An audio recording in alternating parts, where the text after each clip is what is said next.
Perhatian, cerita ini sebagian adalah kisah nyata. Jika ada kesamaan, nama tokoh, tempat kejadian, ataupun cerita, itu adalah kebetulan semata dan tidak ada unsur kesengajaan. Tinggallah seorang laki-laki berusia paruh baya di suatu kampung pedalaman. Namanya adalah Parjo. Hari ini kebetulan jadwal Parjo meronda. Parjo akan bertugas meronda bersama 3 orang lainnya.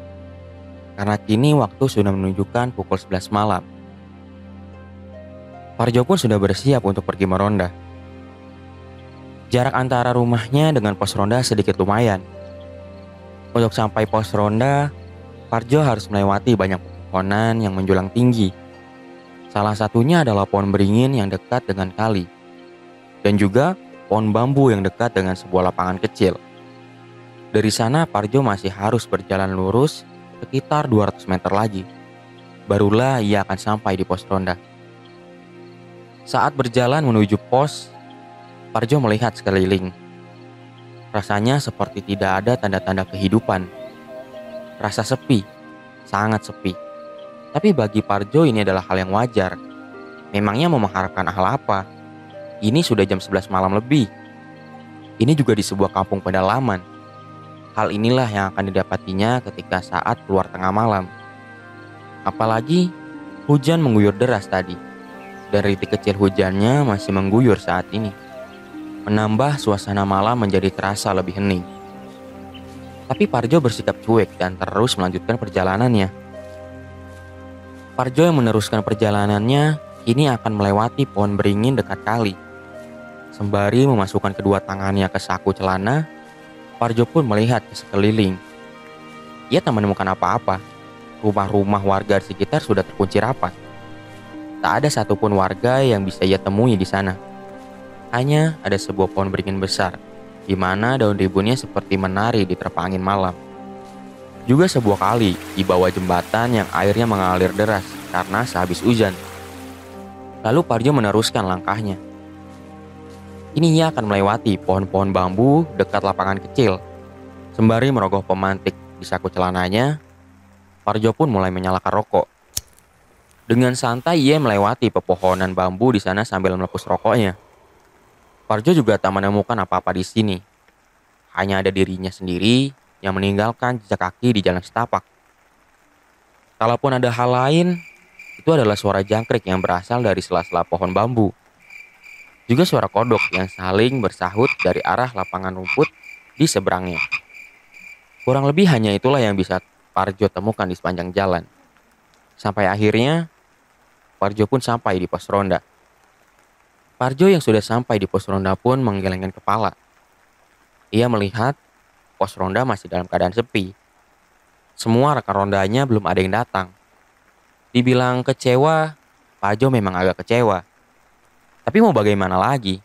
Parjo hanya perlu menunggu di pos hingga rekan rondanya yang lain akan datang.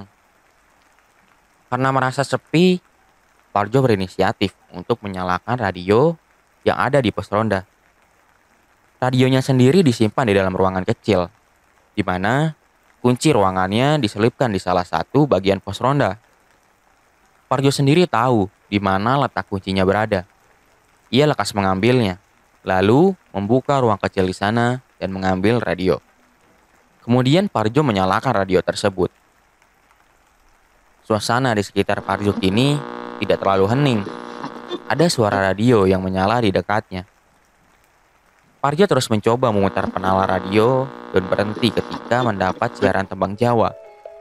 Ini radio itu melantunkan tembang Jawa. Parjo masih duduk sendirian di pos ronda. Ia pun ikut bernyanyi bersama dengan suara radio yang menemaninya. Membuat suara rintik kecil hujan di sana menjadi terdengar samar. Dan hal itu terus berlanjut sampai beberapa saat. Kini akhirnya, salah seorang teman rondanya pun datang. Parjo tahu kalau rekannya yang datang adalah Darmo. Meski temannya itu masih berada di ujung jalan sana, yang muncul dari kegelapan malam, postur tubuhnya agak gempal, punya rambut cepak, dan cara jalan yang khas. Itulah yang membuat Parjo mengenali Darmo meski dari kejauhan. Dan Darmo pun lambat laun berjalan semakin mendekat. Ketiduran mas? Tanya Parjo sambil bercanda ketika Darmo akhirnya sampai di pos. Sejauh ini, Parjo cukup mengenali sosok Darmo dengan baik. Jadi kalau ada satu hal yang mengganjal yang dirasakan Parjo, itu adalah sosok Darmo yang hari ini rasanya terlihat agak pucat. Entahlah, Parjo tahu kalau Darmo adalah pekerja keras. Mungkin Darmo hanya kelelahan dan kurang tidur. Pos ronda kini sudah berkumpul 2 orang, Parjo dan Darmo. Jika melihat jadwal ronda, masih ada 2 orang lain yang belum datang. Karena itu, Parjo memilih untuk tetap di pos ronda sampai 2 yang lainnya datang nanti. Apalagi kini suasana bisa lebih mencair karena ada Darmo yang menemaninya. Parjo pun mulai mengajak Darmo mengobrol dan masih ditemani suara radio yang menembangkan lagu Jawa. Di sela-sela obrolan, Parjo pun berceletuk. Mas, kamu takut setan nggak? Tanya Parjo bercanda. Pertanyaan barusan juga tiba-tiba saja muncul di kepala Parjo saat ia merasa Darmo terlihat seperti setan karena wajahnya yang pucat dan tanpa ekspresi. Darmo yang duduk berhadapan dengan Parjo pun tidak menanggapinya dengan berlebihan. Darmo hanya menggelengkan kepalanya pelan. Sebenarnya Parjo merasa aneh sedari tadi. Darmo yang ia kenal rasanya jauh lebih atraktif. Tapi malam ini rasanya Darmo terlalu kalem. Bahkan temannya itu selama ini hanya mengangguk atau menggeleng saat tanya. Karena itu, Parjo pun penasaran dan bertanya lagi. Kamu lagi sakit mas? Tanya Parjo pada Darmo. Sekali lagi Darmo hanya menggelengkan kepalanya. Parjo pun merasa aneh dengan tingkahnya itu. Parjo mulai merasa ada hal yang janggal dengan gelagat Darmo. Apalagi ditambah wajahnya yang pucat dan tanpa ekspresi. Tapi untuk mengakali suasana, Parjo merogoh bungkus rokok dan mengambil pemantik dari sakunya. Lalu Parjo mulai melepus rokoknya beberapa kali. Suasana menjadi hening sesaat. Tak ada obrolan yang keluar dari keduanya. Baik Parjo atau Darmo, masing-masing terdiam. Hingga akhirnya, Darmo memecah keheningan dengan bertanya. Parjo, kamu takut gak sama pocong? Tanya Darmo dengan wajah pucatnya. Parjo yang sedang duduk bersila terdiam sesaat. Ia mencoba memikirkan sesuatu. Lalu Parjo pun menjawab. Kalau misalnya saya bilang gak takut, gimana?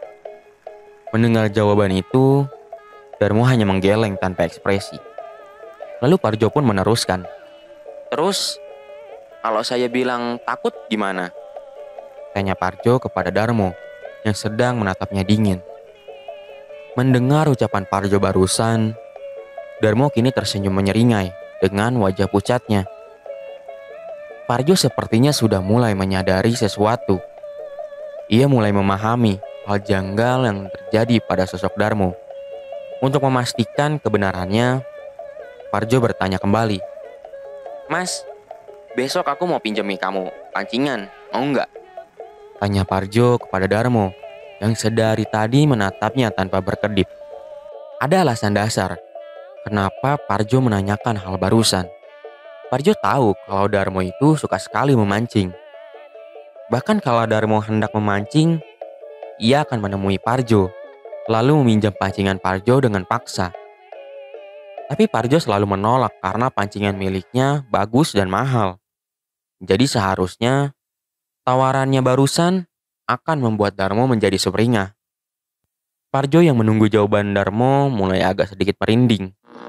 Kala hujan mulai turun lebih deras, ditambah dengan tembang Jawa dari radio yang telah berganti lagu. Dan Parjo pun dibuat lebih bergidik lagi. Kala Darmo menggelengkan kepalanya dengan pelan. Parjo tahu apa yang sebenarnya sedang terjadi. Darmo yang sedang ia hadapi kini bukanlah sosok Darmo yang asli. Mata saja, sedari tadi tingkahnya janggal. Merasa cukup, Parjo pun langsung berdiri dan pamit pulang. Saat Parjo sudah beranjak berjalan membelakangi pos, Darmo yang ia tinggalkan di pos ronda pun memanggilnya dengan intonasi pelan. Parjo, korek apimu tinggalan. Parjo yang sadar namanya dipanggil, mencoba menoleh perlahan ke arah belakang. Saat wajahnya menoleh, Parjo pun langsung lari terbirit-birit ketakutan karena sosok Darmo yang sedari tadi menemaninya kini berubah menjadi pocong.